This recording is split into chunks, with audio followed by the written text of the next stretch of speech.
भाई mentally strong positive thought और success की सीढ़ियां आपको तब मिलती है जब आपका एटीट्यूड ऐसा बन जाता है कि आपकी टक्कर का इस दुनिया में दूसरा कोई नहीं। आप किसी को प्रूव करना छोड़ देते हैं, आप किसी को ये बताना जताना छोड़ देते हैं कि आप भी कुछ हैं, बल्कि आप वो चीजें करनी शुरू कर देते हैं जो इस दुनिया की नजर में आपका चेहरा ऑटोमेटिकली ला देगी। लोग आपको अपने आप सर्च करना शुरू कर देंगे कि हाँ, अब इस शहर में कोई ऐसा बंदा आ गया है जिसकी टक्कर लेना सबके बस की बात नहीं। एटीट्यूड, शेर अपने एटीट्यूड की वजह से ही जंगल पर राज करता है। बाज अपने एटीट्यूड की वजह से ही सबसे ऊपर उड़ना जानता है, क्योंकि दोनों जानते हैं कि हम अगर एवरेज के साथ रहेंगे तो एवरेज बनकर ही रह जाएंगे। बाज कभी भी कबूतरों के झुंड में आपको उड़ता हुआ नजर नहीं आएगा, वो अकेला उड़ता है और जब जब सामने आता है तो बाकी सारे पंछी खुद ही दाएं बाएं हो जाते हैं।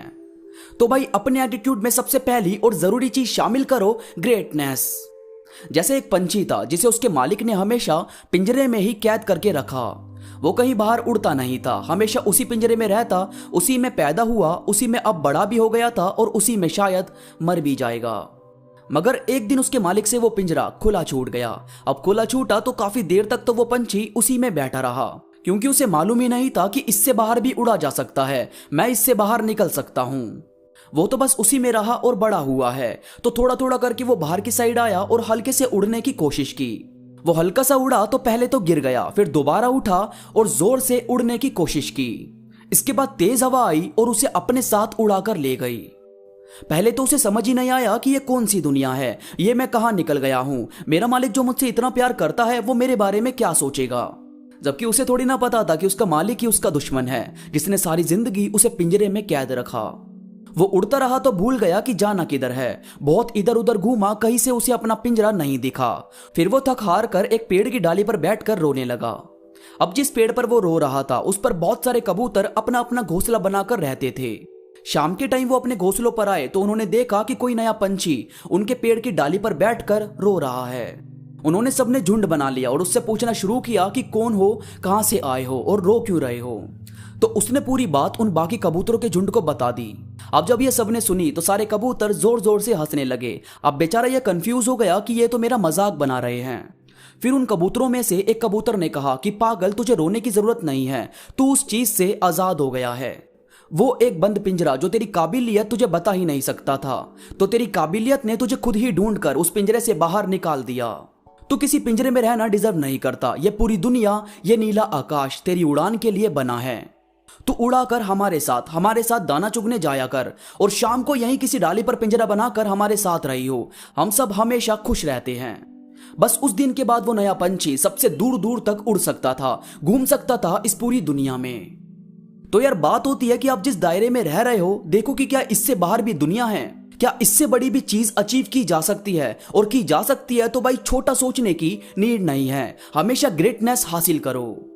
इसके बाद है अम्यूजिंग, मनोरंजक, जो सबको हंसाए। उनकी बातों को सुने, कुछ ऐसा आपको बनना चाहिए।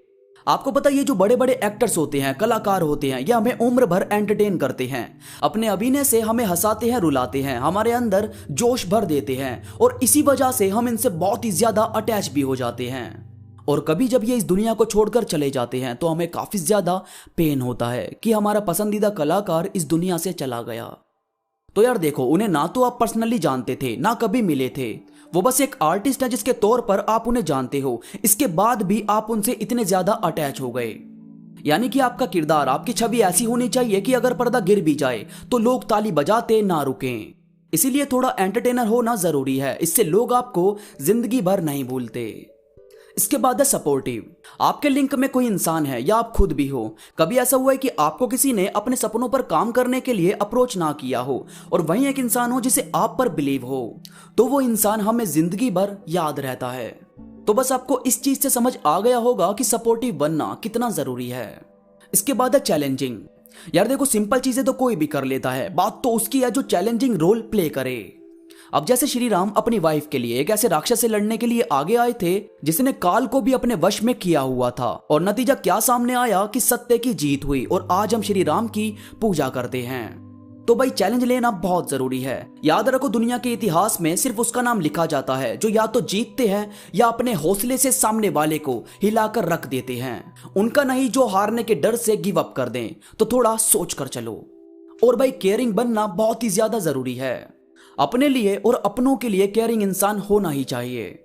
अब जैसे आपकी किसी से फीलिंग हर्ट हो रही है, कोई आपकी खुशियों को नहीं समझ रहा, कहीं आपको परेशानी आ रही है, तो जाहिर है आप ऐसी हर चीज को खुद से दूर कर दोगे जो आपकी खुशियों को मार रही है। यह होती है खुद की केयर।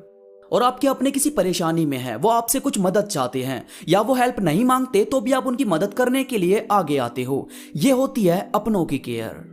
यही चीज देखी जाती है कि किसके बुरे वक्त में कौन साथ खड़ा है।